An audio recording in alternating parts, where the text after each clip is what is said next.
Ambassador Lisa Carter sat in her chair and listened to the same old speeches. The big meeting room on Nexus Prime was full of alien voices talking about how great they were and how bad humans were. She had heard it all before. For 37 years, humans had been part of the Galactic Council. For 37 years, they had been treated like children who did not know better. The Vorthek delegate stood at the speaking platform. His name was High Counselor Jekstar, and he was tall and scary, looking with sharp teeth and 4 arms. His voice was loud and mean as he talked about humans. "The human species continues to be a problem for our galaxy," Jekstar said. His mandibles clicked when he talked, making an awful sound. "They are violent and primitive. They start fights everywhere they go. They do not understand how a civilized galaxy should work." Lisa kept her face calm, but inside she was angry. She had heard words like this hundreds of times. The other aliens in the room nodded their heads like they agreed. The Etherians were there too, looking like tall crystals that glowed with soft light. They thought they were better than everyone else because they were old and had fancy technology. The Kethmur delegates sat in their section, looking like giant lizards with smooth scales. They usually did not pick sides, but today they seemed to agree with Jekstar. Even the smaller species that usually stayed quiet were making sounds that meant they agreed. Humans have been members of this council for less than 40 years. Jekstar continued. Yet they act like they know everything. They make demands. They question our decisions. They refuse to follow rules that have worked for thousands of years. Lisa wanted to stand up and tell them all the things humans had done to help. She wanted to remind them about the medical treatments that saved millions of alien lives. She wanted to talk about the farming methods that ended hunger on 12 different worlds. She wanted to mention the peace treaties that stopped 3 wars in the Outer Rim, but she stayed quiet. She had learned that speaking up only made things worse. The aliens did not want to hear about human achievements. They only wanted to complain about human problems. "The human military is too aggressive," Jekstar said. "They use weapons that are too powerful. They fight too hard. They scare our enemies instead of talking to them nicely." Lisa almost laughed at that. The Galactic Council called human soldiers when there was real trouble. When pirates attacked trade ships, they called humans. When the Scourge machines started moving again, they called humans. When there was a rebellion on the Rim worlds, they called humans to fix it. But when the fighting was over, the Council always complained that humans were too violent. They never said thank you. They never admitted that human soldiers had saved alien lives. They just complained and made new rules to control human behavior. "We must limit human expansion," Jekstar announced. "They already have too many colonies. They are spreading too fast. We should only allow them to settle 3 more star systems, no more than that." The room filled with sounds of agreement. Lisa felt her heart beating faster. 3 more systems. For all of humanity. 3 small worlds when there were thousands of empty planets in the galaxy. It was an insult, and everyone knew it, but Jekstar was not finished. "However, we still need human military forces to handle problems in the rimward sectors. The humans are good at fighting, even if they are not good at much else. We will require Earth to provide ships and soldiers for our missions." Now, Lisa could not stay quiet. She stood up slowly, and the room became quiet. All the alien eyes turned to look at her. She was small compared to most of them, but she did not feel small. She felt tired and angry and ready to be done with all of this. "Let me understand this correctly," Lisa said. Her voice was calm and clear. "You want to limit human expansion to 3 star systems. You want to treat us like children who cannot be trusted. But you still want our soldiers to fight your wars and die for your causes." Jekstar's mandibles clicked in what might have been laughter. "That is correct. Humans are useful for some things. Fighting is one of them. But you are not ready for the responsibilities that come with real membership in this council." Lisa looked around the room. She saw faces that showed no respect, no friendship, no gratitude. These aliens had used humans for nearly 40 years. They had taken human ideas and human blood and human lives. They had benefited from human medicine and human technology and human sacrifice, and they still thought humans were not good enough to sit at their table as equals. The human delegation has a response to this proposal, Lisa said. The room became very quiet. Everyone expected her to argue or beg or try to make a deal.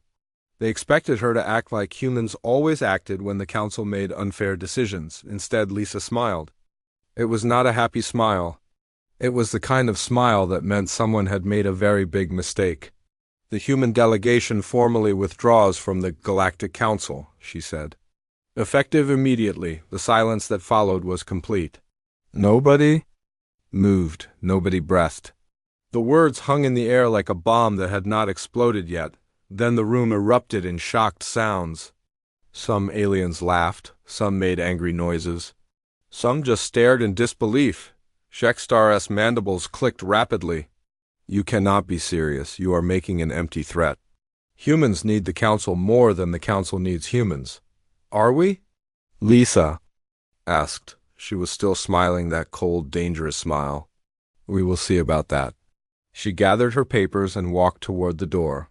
Her assistants followed her, looking nervous but determined. The alien voices behind them grew louder, but Lisa did not turn around. You will be back within a cycle, Shextar called after her. You will come crawling back and beg us to let you return. Lisa stopped at the door and turned around one last time.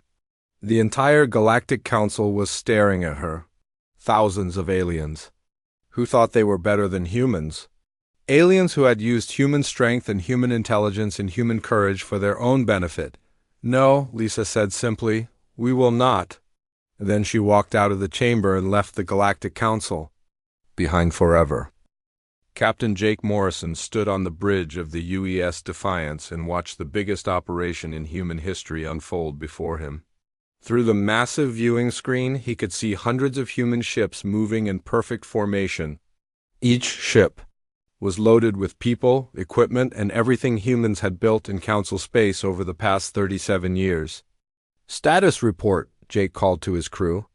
Colony evacuation from Kepler-7 is complete, reported his second-in-command, Commander Lisa Wong. All 2.3 million colonists are aboard transport vessels. The mining equipment has been removed and loaded onto cargo ships, Jake nodded. It had been 6 months since Ambassador Carter walked out of the Galactic Council. 6 months since humans had announced they were leaving. The aliens had laughed at first. They thought it was just angry talk. They thought humans would calm down and come back begging. They were wrong. What about the manufacturing plants on Vega Station? Jake asked. Completely stripped, Wong replied. Every machine, every computer, every piece of technology. The station is empty except for the basic structure. That was the plan. Humans were not just leaving. They were taking everything with them. Every factory they had built, every mine they had dug, every farm they had started, every piece of technology they had created or improved, the aliens were starting to panic. They had expected humans to abandon their colonies and run away like scared children. Instead, humans were conducting the most organized evacuation in galactic history. They were taking apart entire industrial complexes and moving them to new locations outside Council space. Sir, we have a communication from the Vorthak fleet, reported the communications officer. Jake sighed. The Vorthak had been trying to stop the evacuation for 2 months. They had sent warships to protect human colonies. Really, they wanted to keep human workers and human technology from leaving. Put them on screen, Jake ordered. The face of a Vorthak admiral appeared on the main display. His mandibles were clicking rapidly, which meant he was angry or scared, probably both. Captain Morrison, you must stop this madness, the admiral said. The medical facilities on Altair Prime cannot function without human doctors. The terraforming project on New Kepler will fail without human engineers. That sounds like a Vorthak problem, Jake replied calmly. We offered to share our knowledge as equal partners. You chose to treat us as inferior servants. Now you can handle things yourselves. The Vorthak admiral's mandibles clicked faster. You are being unreasonable. The council made mistakes, yes. But we can fix them, we can negotiate. Jake almost laughed. Now they wanted to negotiate. After 37 years of insults and demands, suddenly they wanted to talk like equals. The time for negotiation was before you voted to restrict us to 3-star systems, Jake said. The time for respect was before you called us violent primitives. You made your choice. Now we are making ours. He cut the communication and turned back to his crew. Continue the evacuation. I want every human installation in this sector cleared by the end of the week.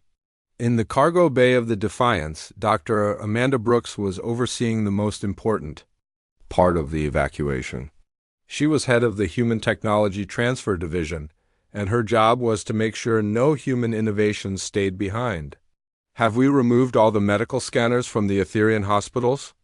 She asked her assistant, Dr. Robert Clark. Yes, ma'am. Every piece of human medical technology has been removed or destroyed. The surgical techniques database has been wiped clean. Amanda nodded grimly. The Etherians had used human medical knowledge to save millions of lives across the galaxy, but they had never said thank you. They had never admitted that primitive humans had taught them anything useful. They had taken credit for human discoveries and called them Etherian improvements. What about the agricultural systems? Amanda asked. All removed. The soil enhancement formulas, the crop rotation programs, the weather modification systems, everything, the Kethmore farming worlds are going to have serious problems next season. Amanda felt a little sad about that. Innocent people would suffer because of their leaders' arrogance. But humans had tried to be partners. They had tried to share their knowledge freely. The aliens had chosen to treat them as inferior servants instead of valued allies. Dr. Brooks, we have a problem, called another technician. The Etherians are trying to block our evacuation of the Crystal Resonance Laboratory. Amanda's jaw tightened. The Crystal Resonance Lab was one of humanity's most important discoveries. It had revolutionized faster-than-light communication across the galaxy. Every major alien civilization used the technology now. Send a message to the Etherian commander, Amanda said. Tell him that if he does not move his ships, we will activate the lab's self-destruct sequence. The choice is his. The technician looked surprised. Ma'am, that would destroy years of research. That research belongs to humanity, Amanda replied. If we cannot take it with us, then no one gets to use it. 20 minutes later, the Etherian ships moved aside. The human evacuation fleet removed every piece of equipment from the laboratory. Then they activated the self-destruct sequence anyway, just to make sure nothing useful remained behind across the galaxy. Similar scenes played out on hundreds of worlds. Human colonies packed up and left. Human businesses closed their doors. Human researchers deleted their files and destroyed their equipment. Human military bases were abandoned after their weapons and ships were removed. The aliens watched in growing horror as their civilization began to fall apart. Trade routes that had operated for decades went dark when human pilots and navigators left. Manufacturing centers shut down when human engineers and technicians departed. Medical facilities closed when human doctors and nurses evacuated. On the planet Rigel 4, panic spread through the capital city as the human-run water purification system shut down. The local aliens had never bothered to learn how it worked. They had always assumed humans would maintain it forever on Canopus Station. The massive orbital manufacturing complex ground to a halt when the human workers left. The aliens discovered that humans had been doing far more than just following orders. They had been solving problems, improving efficiency, and keeping the entire operation running smoothly. Admiral Henry Walsh, humanity's former military liaison, sat in his office aboard the evacuation fleet and watched reports coming in from across council space. Pirate attacks were increasing. Trade was collapsing. Several minor wars had broken out as local disputes erupted without human peacekeepers to maintain order. His communication system chimed with another desperate message from the Galactic Council. They were offering concessions now, better treatment, more respect, equal representation. Henry deleted the message without reading it. He had already sent his response to the council weeks ago. It was simple and clear. You wanted us gone. Now you have to handle everything yourselves. Through his office window, Henry could see the vast fleet of human ships heading toward the edge of council space. They were going to the neutral zone, the empty region between galaxies where no alien government had authority. There, humans would build something new, something better, something that treated all species as equals instead of ranking them by age or technology or perceived superiority. The aliens could keep their precious council. They could keep their arrogance and their prejudice, but they would have to keep their problems too. Humanity was done being their servants. From now on, they would be their own masters. High Counselor Jextar stood in the emergency meeting room and watched his world fall apart. 6 months had passed since the humans left the Galactic Council. 6 months of chaos and disaster that got worse every day. The big meeting room that used to be full of important aliens was now half empty. Many species had stopped sending representatives because they were too busy dealing with their own problems. The situation in the rimward sectors is completely out of control, reported General Caxtith, the Vorthek military commander. Pirate fleets have taken over 12-star systems. They are attacking cargo ships and raiding colonies. Our forces cannot stop them. Jextar's mandibles clicked with frustration. The rimward sectors had been peaceful for 20 years. Human patrol ships had kept the pirates away. Human negotiators had solved disputes before they became wars. Now that the humans were gone, everything was falling apart.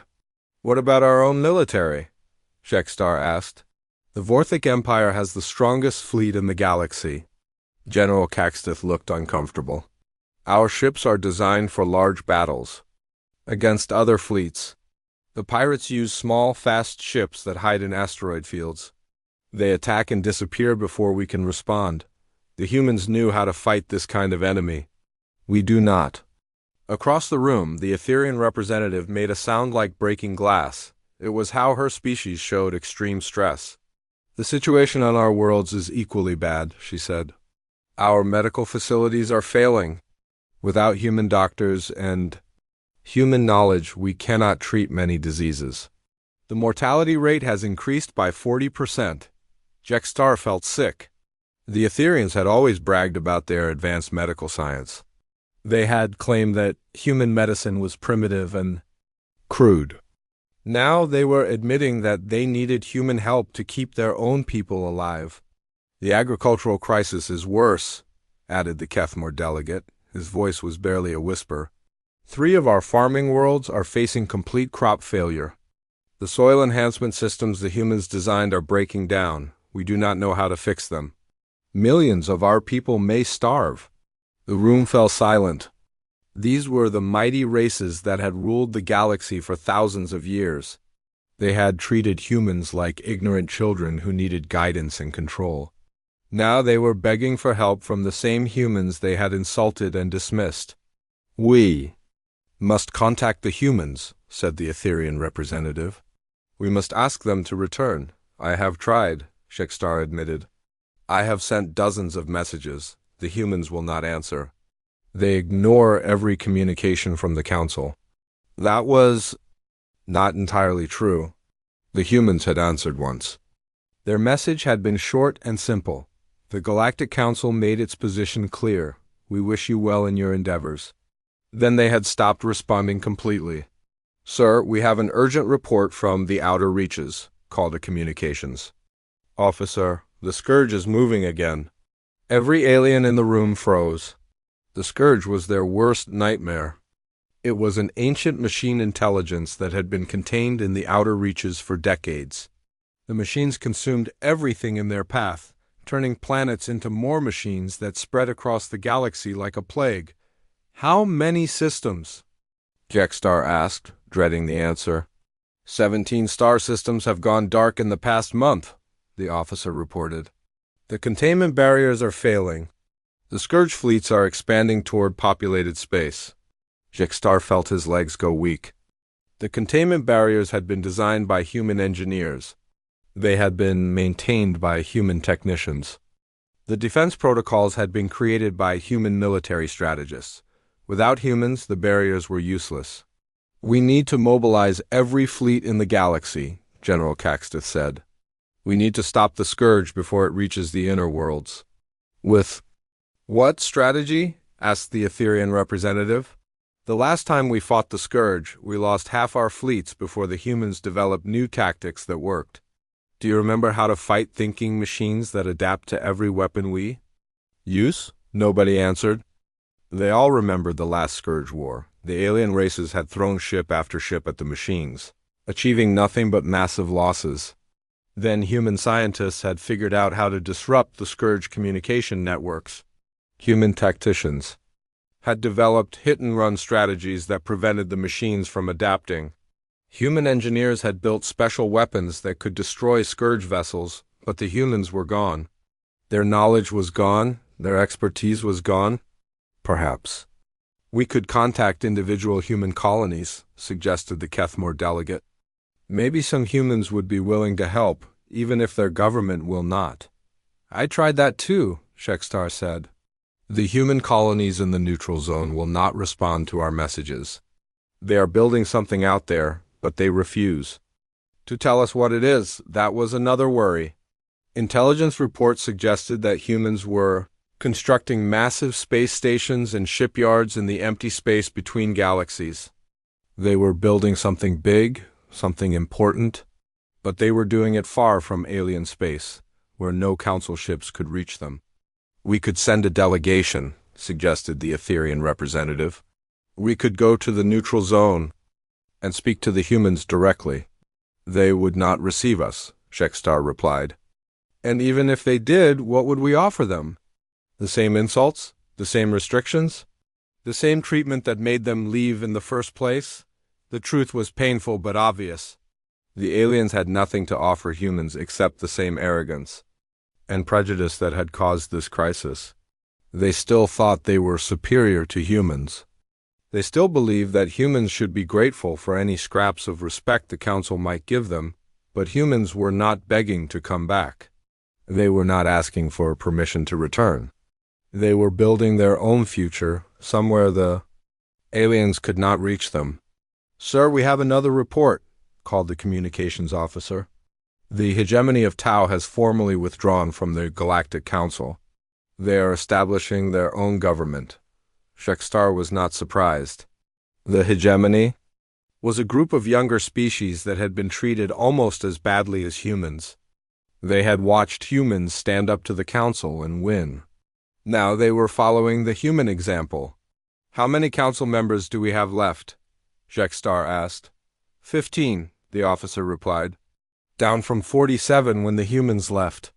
The Galactic Council was dying. The great civilization that had ruled the galaxy for thousands of years was crumbling. And it was all because they had been too proud to treat humans as equals. "What are your orders, High Counselor?" asked General Caxton. Shextar looked around the nearly empty room. These aliens had been so certain that humans needed the Council more than the Council needed humans. They had been so wrong. "Send another message to the humans," he said finally. "Tell them we are willing to negotiate. Tell them we will give them equal representation in the Council. Tell them we will treat them as partners, not servants." The communications officer nodded and sent the message. They all knew it was useless. The humans had moved beyond needing the Council's approval.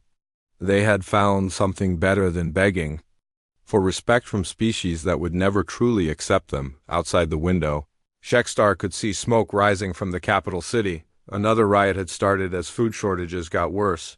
The great civilization of the galaxy was falling apart, and there was nothing he could do to stop it. The humans had walked away, and without them, everything was crumbling. Dr. Elena Rodriguez stood in the observation deck of Haven Station and watched the construction crews work on the new shipyard. Through the massive windows, she could see thousands of workers from dozens of different species building something that had never existed before. They were creating a new kind of civilization, one based on cooperation instead of domination. It had been 1 year since humans left the Galactic Council. 1 year since they had started building their new home in the neutral zone, Haven Station, was now a city in space, bigger than most planets, with millions of inhabitants from species that had chosen to join humanity rather than stay with the failing council. Dr. Rodriguez, we have received another communication from the Galactic Council, reported her assistant, Commander Beth Turner. This is the 10th message this month, Elena sighed. The messages had started coming 3 months ago. At first, they had been demands for humans to return and help with the crisis. Then they had become requests for assistance. Now they were barely disguised pleas for help. What do they want this time? Elena asked. They are offering us full membership in the council, Beth replied. Equal representation, equal voting rights. They say they will treat us as partners, not servants. Elena almost laughed. Full membership. Equal representation. The same things humans had been asking for since they first joined the council 37 years ago. The same things the aliens had refused to give them because humans were too young, too primitive, too violent. Send them the standard response, Elena said. Tell them we wish them well in their endeavors. Beth nodded and left to send the message. Elena turned back to the window and watched the ships coming and going from Haven Station. There were human vessels, of course, but also ships from the hegemony of Tau, the Free Worlds Alliance, and dozens of other groups that had left the council to join humanity's new confederation.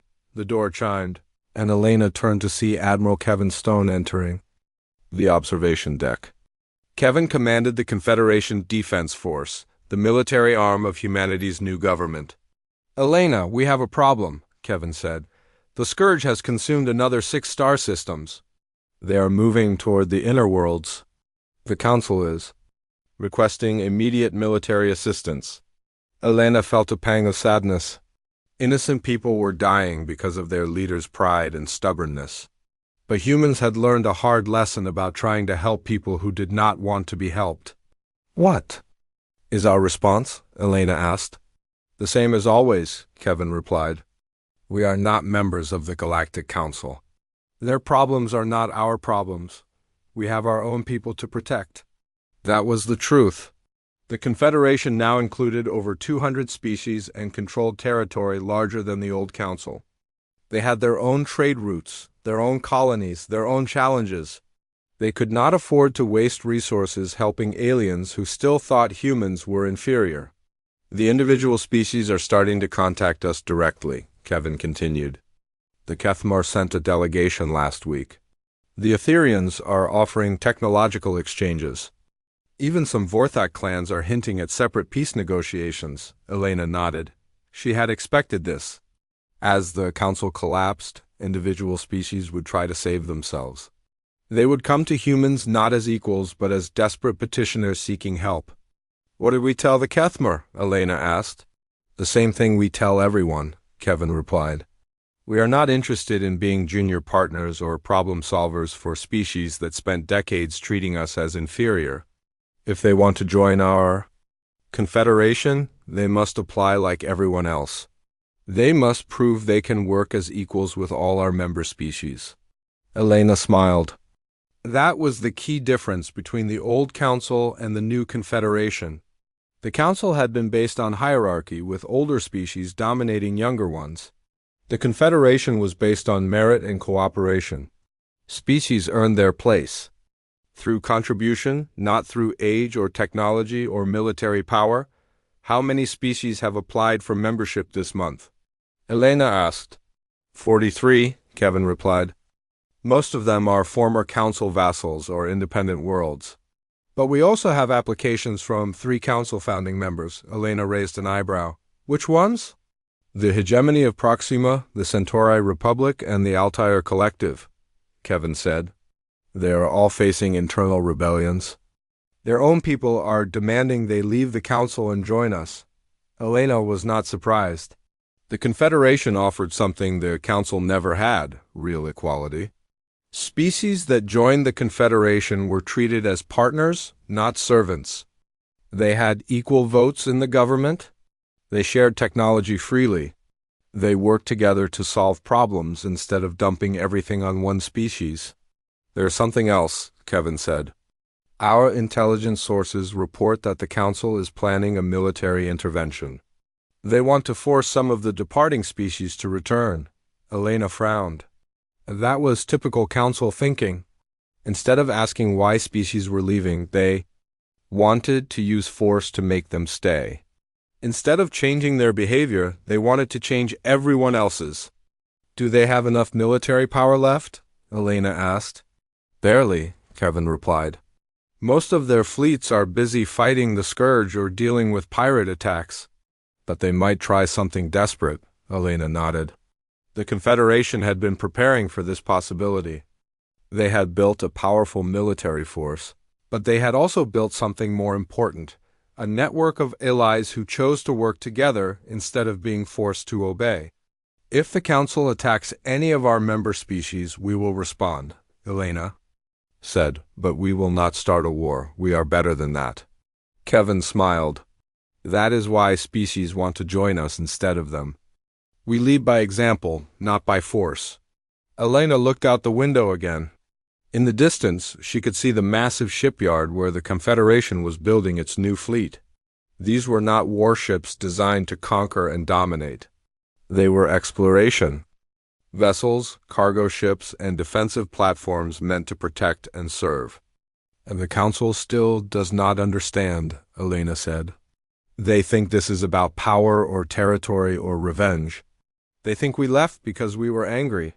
Were we not angry? Kevin asked. We were, Elena admitted. But that is not why we left. We left because we realized we could build something better. We left because we understood that we did not need their permission to be great. A communication alert chimed, and Beth Turner's voice came through the speakers. Dr. Rodriguez, we have received a personal message from High Counselor Jexstar. He is requesting a private meeting to discuss terms for human return to the Council. Elena and Kevin looked at each other. After all this time, the aliens still did not understand. They still thought this was about negotiations and compromises. They still thought humans wanted to return to the old system. Send him a response, Elena said. Tell him that humans are not interested in returning to the Council. Tell him we are building something new, something better. Tell him that if he wants to be part of it, he can apply for membership like everyone else. Kevin grinned. That should make his mandibles click, Elena laughed. The age of begging for respect is over. The age of demanding it is here. Outside. The window, ships from 100 different species worked together to build humanity's new future. They were no longer the junior members of someone else's organization. They were the leaders of their own destiny, and they would never go back to being anything less. High Counselor Jexstar sat in the crowded refugee transport and stared out at the stars. 5 years had passed since the humans left the Galactic Council. 5 years since everything started falling apart. Now he was just another refugee, fleeing. From the chaos that had once been the mighty Vorthek Empire, the transport ship was old and overcrowded. Aliens from dozens of species were packed together, all running from the same disasters. The Scourge had consumed 43 star systems, before finally being stopped by a desperate alliance of the few remaining Council forces, the pirate fleets. Controlled more territory than most governments. Trade had collapsed. Entire civilizations had fallen. Attention passengers, announced the ship's captain over the communication system. We are approaching the border of Confederation space. Please prepare for inspection. Jexstar closed his eyes. The Human Confederation. The organization that had grown from humanity's rejection of the Council, it now controlled more territory than the Council ever had. It included more species than the Council ever had. And it was led by the same humans that the Council had dismissed as primitive and violent. Through the small window, Jexstar could see Confederation patrol ships approaching. They were sleek and modern, clearly built with the best technology. But more importantly, he could see that the crews included many different species working together. Humans, Kethmer, Etherians, and others he did not recognize. This is Admiral Ryan Blake of the Confederation Defense Force, came a voice over the communication system. Welcome to Confederation space. We are here to help. Jextar's mandibles clicked with bitter irony. Admiral Blake was human, but he spoke with the authority of a government that represented hundreds of species. The same humans that the Council had tried to limit to 3-star systems now commanded fleets that protected thousands of worlds. The inspection was quick and efficient. The Confederation officers were professional and kind. They offered food, medical care, and temporary shelter to the refugees. They asked no questions about politics or past allegiances. They simply helped because it was the right thing to do. "Sir, you are Jextar of the former Vorthek Empire," said a young human officer who was processing the refugees. "You were High Counselor of the Galactic Council." Jextar expected anger or revenge. He had been one of the loudest voices against humanity. He had called them primitive and violent. He had voted to restrict their expansion and treat them as servants. Instead, the officer simply nodded. "You will be assigned quarters on Haven Station. Medical care is available if you need it. There are job placement services if you want to work. Welcome to the Confederation." That was it. No accusations, no punishment, no lectures about past mistakes. Just help and kindness from people he had spent decades insulting. Haven Station was bigger than most planets now. It was a massive city in space, with millions of inhabitants from hundreds of different species. The refugees were taken to a section designed specifically for newcomers. The quarters were small but clean and comfortable. The food was good. The medical care was excellent, but what amazed Jextar most was how the different species worked together. He saw humans and Kethmar operating machinery side by side. He saw Etherians and former Vorthek citizens serving together in restaurants. He saw children from dozens of species playing together in parks. This was what the Council could have been. This was what they had thrown away because of pride and prejudice. "You look troubled," said a voice behind him. Jextar turned to see an elderly human woman approaching. She was small and gray-haired, but her eyes were sharp and intelligent. "I am Dr. Elena Rodriguez," she said. "I am the Chief Science Officer of the Confederation. I believe we have met before, though the circumstances were different." Jextar remembered her. She had been one of the human delegates who had tried to negotiate with the Council years ago.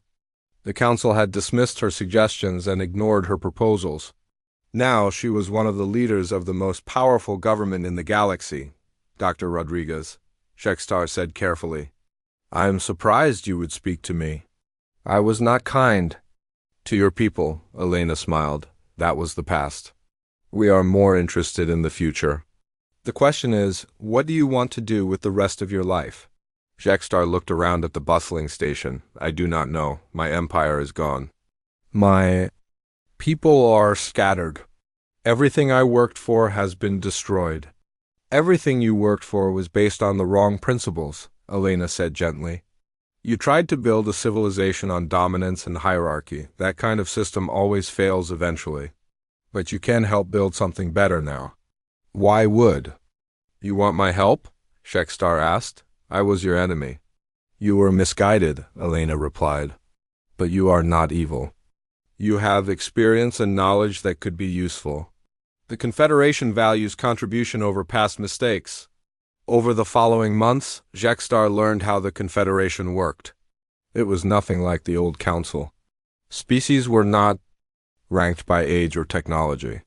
Instead, they were valued for what they could contribute. Young species with new ideas were listened to just as much as ancient civilizations with old wisdom. The government was truly democratic. Every member species had representatives based on their population. Decisions were made by consensus when possible, by majority vote when necessary. No single species could dominate the others. Trade was free and fair. Technology was shared openly. Military service was voluntary but respected. Education was available to everyone.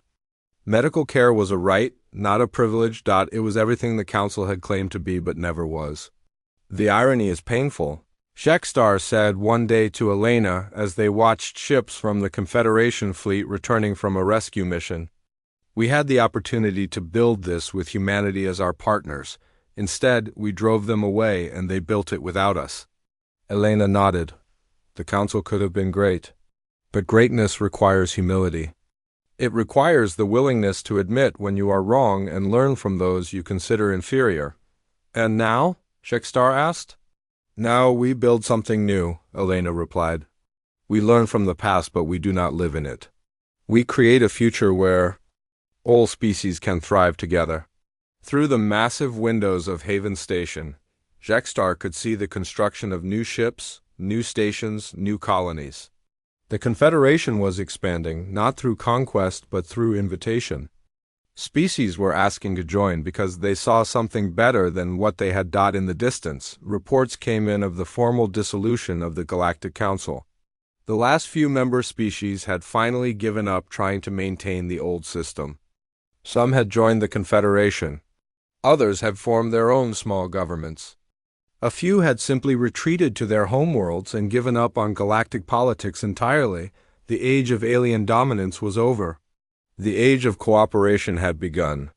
And it had all started because one species had the courage to walk away from those who did not value them.